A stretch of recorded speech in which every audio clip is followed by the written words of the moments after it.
सब जन जोर से ताली बजाएं, परमेश्वर के नाम की महिमा करें। हम सब जन इस भाई की गवाही को सुनेंगे कि जो परमेश्वर ने इनके जीवन में बहुत बड़ा काम किया है, बहुत बड़ा चमत्कार किया है और बहुत बड़ी बीमारियों से इनको छुड़ाया है। तो परमेश्वर की महिमा करते हुए हम इस भाई की गवाही को सुनेंगे कि परमेश्वर ने इनके जीवन में कैसे बड़े कामों को किया है। तो हम सब जन मिलकर इनकी गवाही को सुनेंगे। भाई, क्या नाम है आपका? किशन। इनका नाम किशन है और ये फतुहाबाद प्रतापगढ़ के रहने वाले हैं। तो इनका नाम किशन है और ये फतुहाबाद प्रतापगढ़ के रहने वाले हैं और बगल में ये इनकी बहन है। तो इनकी गवाही को हम सुनेंगे इनकी बहन से, क्या इनके जीवन में हुआ और कैसे कैसे ये परेशान थे। भाई, आपने अपनी गवाही में लिखा है कि आप 6 साल से प्रॉब्लम में थे और आपने अपनी गवाही में लिखा है कि आप कहीं पर मैच खेलने गए थे और वहीं पर 6 साल पहले वहीं पर कुछ आपके पैर में लगा और वो दर्द होने लगा। सही है? वो दर्द होने लगा और वो दर्द ऐसा था कि फिर आपने उसके लिए दर्द की गोली भी ली, दवा भी लिया, लेकिन वो दर्द नहीं गया। फिर लगातार वो दर्द बना रहा, वो बढ़ता गया। दवा लेने के बाद भी दर्द खत्म नहीं हुआ। फिर आपने अपनी गवाही में लिखा है कि आपको वो दर्द करीबन 6 साल 5 से 6 साल लगातार बना रहा। सही है? हाँ, सही है। हाँ। आपने दवा लिया लेकिन आराम नहीं हुआ। कोई आराम नहीं हुआ। फिर आपने गवाही में लिखा है कि वो दर्द लगातार बना रहा, कई डॉक्टरों के पास आप गए, आपने दवा लिया लेकिन आराम नहीं हुआ और आप बड़े ही परेशान हो गए। फिर आपने गवाही में लिखा है कि आप 3-4 महीने पहले आपकी प्रॉब्लम बहुत ज़्यादा बढ़ गई, तबीयत बहुत ज़्यादा खराब हो गई। सही है? सही। अब इनकी बहन से पूछेंगे। आप बताइए सिस्टर कि इनकी क्या प्रॉब्लम थी? 6 साल से ये परेशान थे दर्द की वजह से और 4 महीने पहले इनकी तबीयत बहुत ज़्यादा खराब हो गई। क्या हुआ, आप बताइए। जी, इनके पैरों में बहुत ज़्यादा समस्या हो रही थी। एक मैच खेलने के लिए गए थे वहाँ पर और इनके पैरों में कुछ लगा और वहीं से स्टार्ट हुआ कि और धीरे धीरे वो दर्द बढ़ता गया और फिर इसके बाद डॉक्टर के पास गए और दर्द की दवा भी ली, लेकिन इन्हें कोई भी रिलीफ नहीं हुआ।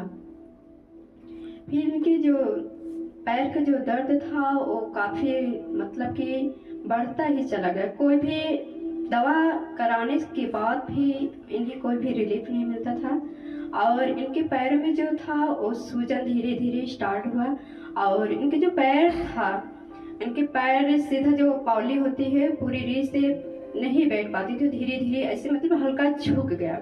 अच्छा, ये इनके पैर में सूजन भी हो गई?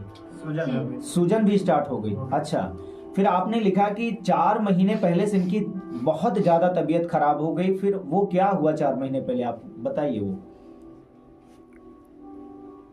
जी, इनके पैरों में जब दवाएं कराने के लिए गए, बहुत जगह दवाएं कराया लेकिन इन्हें कोई भी रिलीफ नहीं मिला।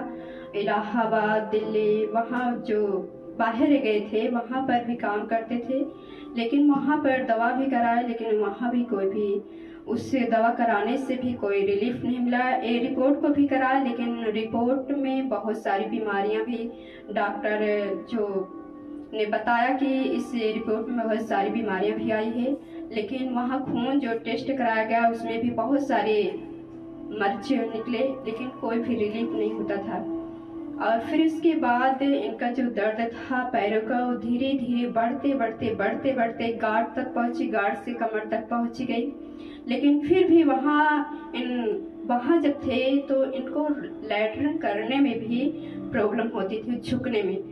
और फिर उसके बाद ये भाई जो हमारे भाई हैं इन्होंने दवा करा लेकिन इन्हें कोई भी थोड़ा भी बिल्कुल भी उस दवाई से इनको आराम नहीं होता था। फिर आपने अपनी गवाही में लिखा है कि 3-4 महीने पहले इनकी तबीयत बहुत ज़्यादा खराब हो गई। यस। आपने लिखा है कि इनका पैर सूज गया और चलने में दिक्कत, उठने बैठने में दिक्कत, बहुत ज़्यादा प्रॉब्लम होने लगी। वो क्या हुआ उसको बताइए। जी, इनके पैरों में बहुत समस्या हुई और फिर उसके बाद यहाँ से हमारे घर फ़ोन किए तो हमने पूछा कि भैया आपकी तबीयत कैसी है, तो इन्होंने बोला कि हमारी तबीयत बहुत ज़्यादा ख़राब है, हमें ऐसा लग रहा है कि हम कुछ खाकर मर जाएं। तो हम बोले कि आप सब जन सुन रहे हैं कि ये भाई पैर की प्रॉब्लम से इतना ज़्यादा परेशान हो गए कि ये सोच रहे थे कि मैं कुछ खा लूं और मर जाऊं। क्यों भाई, ऐसा आपके मन में आता था ऐसा ही आता। कि आपकी पैर की प्रॉब्लम इतनी ज़्यादा बढ़ गई थी कि आपने सोचा कि मैं कुछ खा लूं मर जाऊं? ऐसा ज़्यादा बढ़ गई थी, बहुत ज़्यादा। ऐसा आपके दिमाग में आता था? दिमाग में आता था। अच्छा, तो आपने अपनी गवाही में लिखा है कि 4 महीने पहले, फिर 6 साल से ये प्रॉब्लम आपको लगातार बनी रही और 4 महीने पहले आपकी प्रॉब्लम इतनी ज़्यादा बढ़ गई कि आपको बाहर से फिर घर आना पड़ा और आपके पैर में सूजन भी हो गई। वो दर्द जो नीचे था वो दर्द बढ़ता बढ़ता गांठ पर गया, घुटने से फिर कमर तक पहुंच गया, फिर सूजन भी हो गई, आप उठ बैठ भी नहीं पाते थे। उसके बाद फिर आपने कई डॉक्टरों के पास आप गए, लेकिन दवा लिया, आपको आराम नहीं हुआ। नहीं हुआ। और आपने लिखा है कि आप कई ओझाओं तांत्रिकों के पास भी गए। कितने लोगों के पास गए? 6-7 लोगों के पास गए। आपने अपनी गवाही में लिखा है कि 6 से 7 लोगों के पास गए, आप तांत्रिकों के पास गए। वहां भी आपने लिखा कि बहुत सारी बलिदानी वस्तुओं को मैंने दिया ठीक होने के लिए, लेकिन आप ठीक नहीं हुए। कोई फायदा नहीं हुआ। आपकी प्रॉब्लम लगातार बढ़ती गई और कलीसिया ध्यान दे कि सब जन सुन रहे हैं, इन्होंने अपनी गवाही में लिखा है कि इतनी ज्यादा प्रॉब्लम बढ़ गई कि ये चल भी नहीं पाते थे। सही है भैया? यस भैया। ये चल भी नहीं पाते थे, उठ बैठ नहीं पाते थे, इनको बहुत ज्यादा प्रॉब्लम थी। वो दर्द हमेशा बना रहता था, लगातार बना रहता था, दवा से आराम नहीं मिला। ओझाओं तांत्रिकों के पास भी गए, वहां से भी कोई आराम नहीं हुआ। फिर आपको भाई बताइए कि आपको प्रभु यीशु मसीह का सुसमाचार कैसे मिला? मेरे को बताया थी, मौसी बताई थी। अच्छा, आपके किसी रिलेटिव ने, आपके रिश्तेदार ने आपको प्रभु यीशु मसीह के बारे में बताया और इन्होंने लिखा अपनी गवाही में कि इनके परिवार के लोग इनको चर्च लेकर आना चाहते थे, आ रहे थे, लेकिन ये आने से मना कर रहे थे। क्यों भाई? मना कर रहे थे। आप बहन बताइए कि ये चर्च आने से मना कर रहे थे।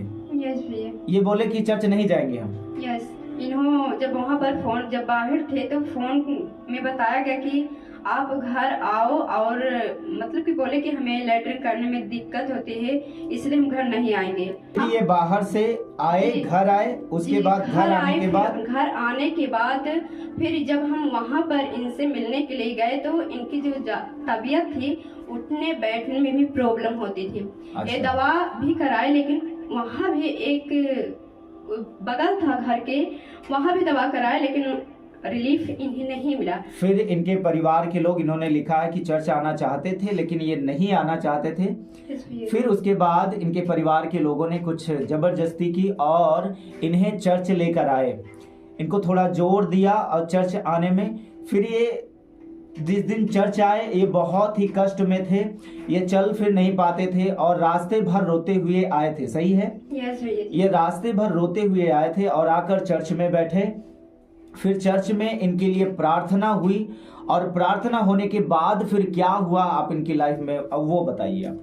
जी, जिस दिन कष्ट निवारण सभा था, अच्छा, उस दिन मतलब कि ये बोले कि जिसको मतलब कि समस्याएं हैं, उन्हें आप चाहे रिलेशन में हो चाहे किसी भी जगह हो, वो अपने रिश्तेदारों में बताएं कि कष्ट निवारण जो सभा है, जो लोग परेशानी में, समस्याओं में हैं, उन्हें लिया कर अपने वहाँ से लिया कर आओ और इस सभा में बहुत बड़ा परमेश्वर काम करेगा।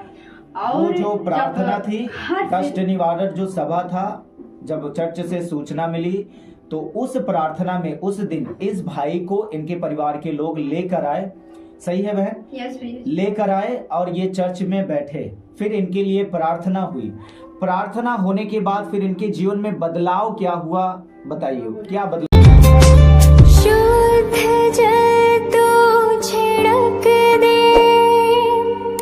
मन को मेरे बदल दे। क्या होता गया फिर? जी, इनके जीवन में जो समस्याएं थी, धीरे धीरे वो खत्म होने लगी। अच्छा, वो धीरे धीरे खत्म होना शुरू हुई। यस भैया जी। आप सब जन सुन रहे हैं कि ये जब चर्च आए, चर्च आने के बाद ये लगातार चर्च में बने रहे। क्यों भाई, सही है? सही है। ये लगातार चर्च में बने रहे, हर हफ्ते इन्होंने चर्च आना शुरू कर दिया क्योंकि उस प्रार्थना में इनको बहुत ज्यादा रिलीफ मिला था। सही है? सही। ये बहुत ज्यादा इनको आराम मिला था कि हाँ, इनको ये विश्वास हुआ कि मैं अब चंगा हो सकता हूँ। तो ये लगातार चर्च आना शुरू किए, हर हफ्ते परमेश्वर में टाइम देते रहे ये, और लगातार इनके लिए प्रार्थना होती रही। प्रभु के दास इनके लिए लगातार प्रार्थना करते रहे और परमेश्वर ने लगातार प्रार्थना रिसीव करने के बाद परमेश्वर ने आज इनको पूरी रीत से सही किया। सही है भैया? यस भैया जी। अब आपको पैर में प्रॉब्लम नहीं होती है? नहीं दिक्कत होती है? कोई उठने बैठने में कोई दिक्कत नहीं होती है? अब आप जो रोते थे, बहुत ज्यादा परेशान थे, आपके दिमाग में आता था कि मैं जहर खा लूं या कुछ खा लूं मर जाऊं, अब तो ऐसा नहीं होता है? नहीं। अब आप फ्री हैं? अब किसी डॉक्टर के पास जाते तो नहीं है? नहीं। अब आप सही है, एकदम सब कुछ अच्छा है? सब कुछ परमेश्वर ने आपको फ्री किया है। और आपने एक गवाही और लिखवाई है कि जब आप 10 साल के थे तब से आप नशा कर रहे थे। नशा करते थे। 10 साल की उम्र से भी आप नशा करने लगे थे। और कौन कौन सी नशा करते थे आप बताएंगे? मैं बहुत नशा करता था, दारू पीता था, गांजा पीता था, सिगरेट पीता था और बहुत कुछ है जो चीज था सब चीज। मतलब जितनी नशा होती थी सब आप नशा कर चुके हैं? सब।